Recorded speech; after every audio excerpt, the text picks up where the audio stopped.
Hello दोस्तों, आपका स्वागत है हमारे यूट्यूब चैनल अवनीश क्लासेस में। आज जो क्लास होगी DElEd third semester computer important जो क्वेश्चंस होंगे उनके ऊपर ये क्लास है। जो इसमें कंप्यूटर के कुछ इंपॉर्टेंट जो टॉपिक्स हैं उनको आज मैंने कवर किया है, तो देख लेते हैं कौन कौन से हैं।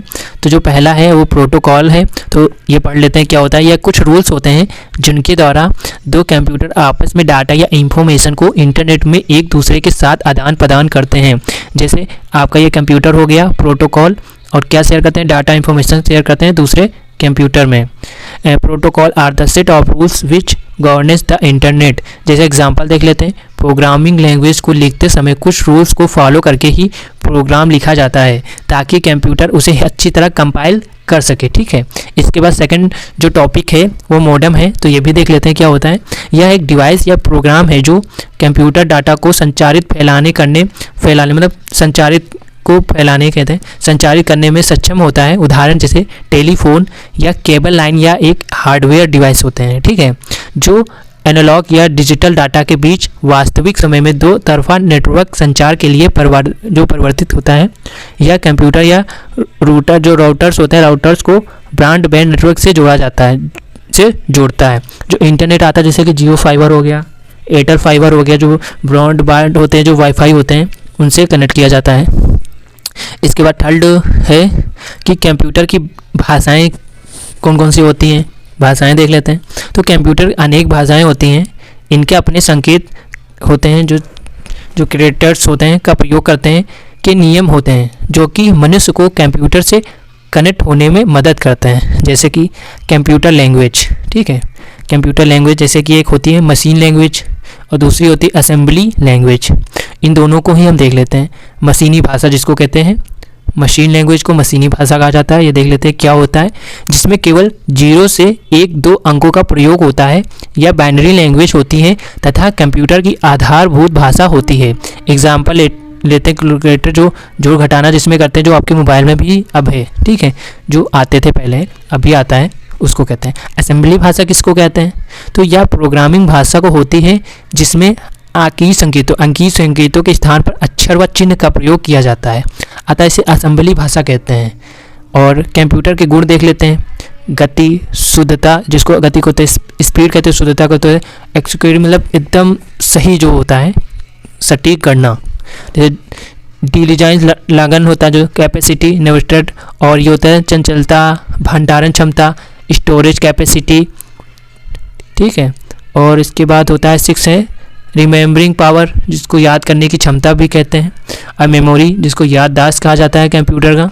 फुल नाम देख लेते हैं, फुल फॉर्म कि HTML का फुल फॉर्म अगर पूछ देगा तो आप क्या लिखेंगे, तो हाइपर टेक्स्ट मार्कअप लैंग्वेज। ठीक है, पहला हो गया। PHP का फुल फॉर्म क्या होता है, हाइपर टेक्स्ट प्री प्रोसेसर। ठीक है, ये हो गया। आप नोट्स भी बना सकते हैं। अगर आपको ये PDF चाहिए तो मेरे टेलीग्राम चैनल में आपको ज्वाइन करना होगा, वहाँ पर मैं सारे PDF नोट्स शेयर करता रहता हूँ, वहाँ से भी आप डाउनलोड कर सकते हैं, या मेरे ई स्टोर से भी आप डाउनलोड कर सकते हैं। उसका लिंक मैंने डिस्क्रिप्शन के नीचे दे दिया है, वहाँ से जाकर आप आसानी से डाउनलोड कर सकते हैं। सारे PDF नोट्स आपको वहीं मिल जाएंगे। अब थर्ड है वीडियो का फुल फॉर्म क्या होता है, तो विजुअल डिस्प्ले यूनिट कहा जाता है। ठीक है, और USB को क्या कहते हैं, यूनिवर्सल सीरियल बस कहा जाता है, जो USB होता है। LCD का फुल फॉर्म क्या होता है, लिक्विड क्रिस्टल डिस्प्ले होता है। इसका मेन क्या होता है, ये होता है मेट्रोपॉलिटन एरिया नेटवर्क। ठीक है, इसके बाद होता है, अब ये आता है दूसरा टॉपिक MS वर्ड। तो MS वर्ड भी देख लेते हैं क्या होता है। तो अपनी कंपनी या घर में होने वाले कार्यों पर नज़र रखने के लिए ऑफिस में विभिन्न सूचनाओं का वर्गीकरण व रखरखाव किया जाता है। माइक्रोसॉफ्ट वर्ड एक वर्ड प्रोसेसर है जो डॉक्यूमेंट्स को open, create, edit, formatting, share, print आदि करने की कार्य करता है। इसमें माइक्रोसॉफ्ट द्वारा डेवलप किया गया, इसे विंडोज़ या वर्ड भी कहते हैं। ठीक है, इसका use professional documents, letters, reports, resumes बनाने में किया जाता है। ठीक है, MS वर्ड के प्रयोग भी देख लेते हैं कहाँ कहाँ होता है, कैसे किया जाता है। पत्र होता है, लेटर तैयार करना, कर्मचारी का रिकॉर्ड रखना, कार्य की प्रगति की समीक्षा करना, जिसको एनालिसिस कहा जाता है, निगरानी करना, नए कर्मचारी की नियुक्ति का रिकॉर्ड रखना आदि काम किए जाते हैं। MS एक्सेल भी देख लेते हैं क्या होता है। तो MS एक्सेल, इसमें डाटा को मैनेज करते हैं। यह एक स्प्रेडशीट प्रोग्राम है जो डाटा को टेबल फॉर्मेट में open, create, edit, calculator, share, formatting, print, graphical जो ग्राफिक डिज़ाइन होती है, ग्राफिकल यूज़ कर सकते हैं, ग्राफिकल प्रेजेंट करने का कार्य करते हैं जिसको कहते हैं पीटीपी पीपी जो कहते हैं, और करने का कार्य करता है। ये कार्यों को बिना गलती व कम समय में अधिक सरलता से करने में मदद करता है। ठीक है, इसके बाद देखते हैं पावर पॉइंट। ये सब टॉपिक इंपॉर्टेंट क्वेश्चंस हैं कंप्यूटर सब्जेक्ट के। मैं हर एक सब्जेक्ट का इंपॉर्टेंट क्लासेस जरूर लाऊंगा, उसकी एक अलग प्लेलिस्ट में बना दूंगा, वहाँ से जाकर आप ज्वाइन कर सकते हैं। ठीक है, और इसमें एक पासवर्ड लगा होगा, तो आप जैसे ही वो पासवर्ड डालेंगे तभी खुलेगा। तो मैं अभी बता दूंगा वो पासवर्ड क्या है। अब जैसे वो पासवर्ड डालेंगे तो आपका PDF ओपन हो जाएगा। तो पावर पॉइंट यह एक प्रेजेंटेशन होता है, प्रोग्राम है, या सूचनाओं को स्लाइड फॉर्मेट में open, create, edit, present, formatting, share, print करने का कार्य करता है। जैसे प्रेजेंटेशन फाइल को सिक्योर करना, प्रेजेंटेशन में घबराहट ना होना, प्रेजेंटेशन में इफेक्टिव बनाना, प्रेजेंटेशन में एनिमेशन का प्रयोग करना। ठीक है, वीडियो कॉन्फ्रेंसिंग क्या होता है? तो यह टेक्नोलॉजी आधुनिक संचार का प्रमुख माध्यम है। इसमें दो या दो से अधिक व्यक्ति ऑडियो वीडियो कॉल में जुड़ते हैं, जिससे टेलीकम्युनिकेशन जिसको टेलीकम्युनिकेशन कहते हैं। अलग अलग लोग दूर दूर स्थानों से एक दूसरे से जुड़ते हैं तथा डॉक्यूमेंट्स व इंफॉर्मेशन का आदान प्रदान भी करते हैं। इसमें TV, camera, projector, microphone, speakers, internet की नीड होती है। ठीक है, आप कंप्यूटर नेटवर्क का उद्देश्य देख लेते हैं। आप जैसे PDF डाउनलोड करेंगे, आप जैसे इसमें अवनीश क्लासेस लिखेंगे स्मॉल लेटर में, आपको स्मॉल लेटर में अवनीश क्लासेस लिखना है। आप जैसे ही लिखेंगे तो आपकी PDF ओपन हो जाएगी। कंप्यूटर नेटवर्क का उद्देश्य देख लेते हैं। तो डाटा को आदान प्रदान करना, विभिन्न यूजर्स को कंप्यूटर को जोड़ना, कंप्यूटर से जोड़ना। ठीक है, इसके बाद इसमें डाटा सुरक्षित व व्यवस्थित रहता है। किसी भी इमेज, वॉइस डाटा को कुछ ही सेकंड में अधिक दूर पहुंचा सकते हैं। डाटा सुरक्षित रूप से सेंड व रिसीव कर सकते हैं। ठीक है, बेनिफिट ऑफ कंप्यूटर नेटवर्किंग। ठीक है, तो फाइल शेयरिंग जिसको कहते हैं डाटा फाइल, हार्डवेयर शेयरिंग जिसको कहते हैं प्रिंटर, CD, स्कैनर आदि जिसमें आता है। जैसे पूछ ले कि फाइल शेयरिंग क्या होता है, तो डाटा फाइल हो गया। हार्डवेयर शेयरिंग क्या होता है, जिसमें प्रिंटर, CD, स्कैनर आदि आ जाते हैं। इसका एप्लीकेशन शेयरिंग क्या होता है, जिसमें ईमेल आ जाता है। यूज़र कम्युनिकेशन क्या होता है, न्यूज़, ग्रुप्स आदि, या वीडियो कॉन्फ्रेंसिंग द्वारा कम्युनिकेट करना। ठीक है, डिजिटलीकरण क्या होता है, तो वो भी देख लेते हैं। अंक रूपांतरण जिसको कहते हैं, इस the process of converting information into A digital format, जैसे कि हिंदी में जिसको कहते हैं भौतिक स्वरूप में उपलब्ध जानकारी को डिजिटल रूप में परिवर्तित करना, डिजिटलाइजेशन कहते हैं। इसका सामान्य उपयोग व्यवसाय व दैनिक जीवन में करते हैं। उदाहरण के लिए देख लेते हैं, अस्पताल में जो हॉस्पिटल्स होते हैं, रोगियों की जानकारी रखना, बैंक स्टेटमेंट भेजना आदि।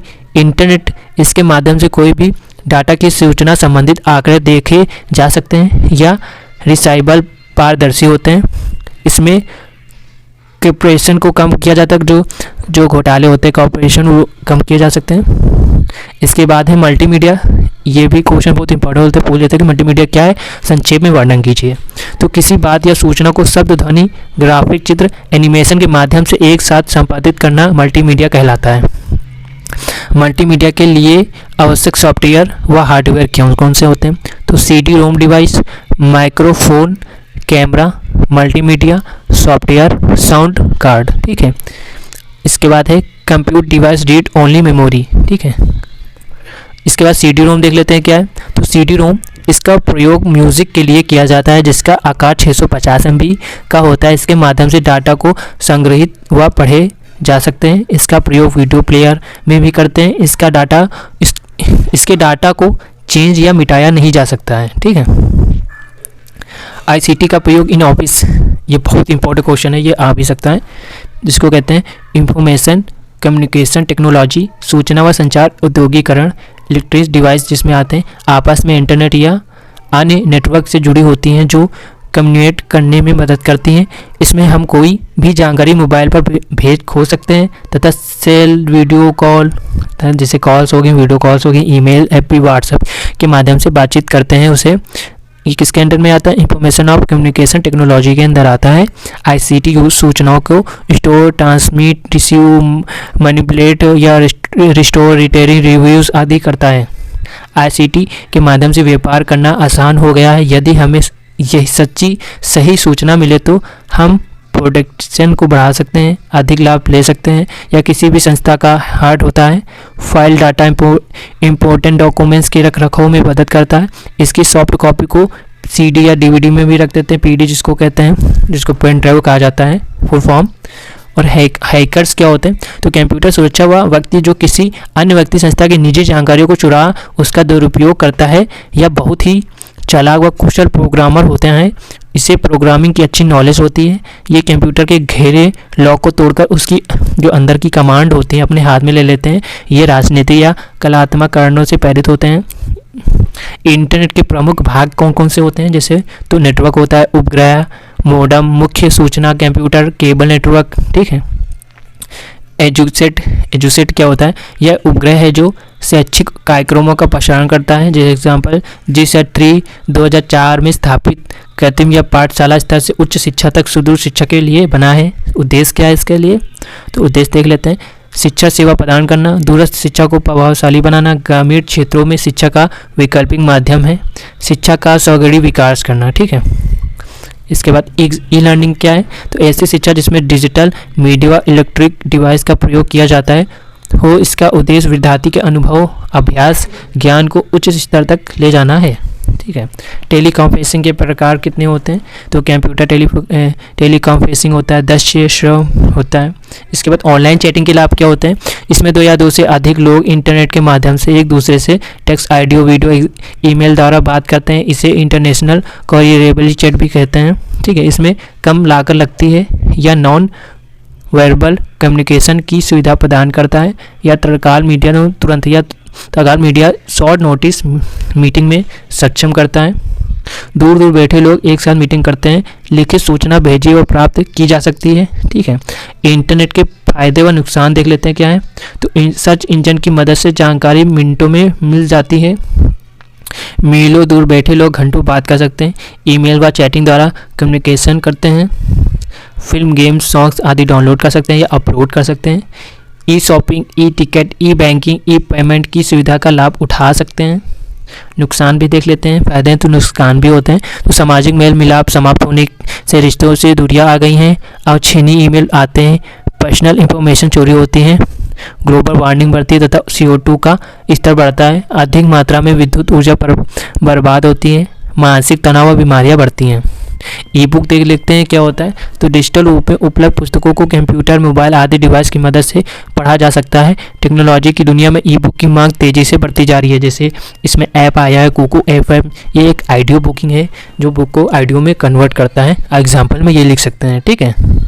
इसी के साथ आपकी थर्ड सेमेस्टर कंप्यूटर की जो इंपॉर्टेंट क्वेश्चन है वो समाप्त हुई। तो यहाँ पर देख सकते हैं कि मैंने इतनी चीज़ें यहाँ पर कवर की है इस क्लास में। अगर आपको ये PDF चाहिए तो मेरे टेलीग्राम चैनल को ज्वाइन कर लीजिए, वहाँ पर भी मिल जाएगी, या मेरी वेबसाइट में जाकर वहाँ से भी आप डाउनलोड कर सकते हैं। वहाँ पर मेरे फर्स्ट सेमेस्टर और हर सब्जेक्ट के नोट्स आपको वहीं भी मिल जाएंगे, हर एक लेसन प्लान और सब कुछ उसमें आपको दिया होगा। तो इस तरह से आपने देखा कि कंप्यूटर में प्रोटोकॉल से लेकर जो भी इंपॉर्टेंट टॉपिक्स थे हमने कवर कर लिए हैं। इसी तरह से सारे इंपॉर्टेंट क्वेश्चन में करा दूंगा, ठीक है। अगर अभी तक आपने चैनल को नहीं सब्सक्राइब किया तो सब्सक्राइब कर लीजिए। मैं आपके लिए सारी क्लासेस लाऊंगा, नोट्स और लेसन प्लान से लेकर हर एक चीज़ जो BTC DLED से संबंधित होगी वो आपको यहाँ पर मिल जाएगी, ठीक है। तो आप टेलीग्राम चैनल को ज्वाइन जरूर करिएगा।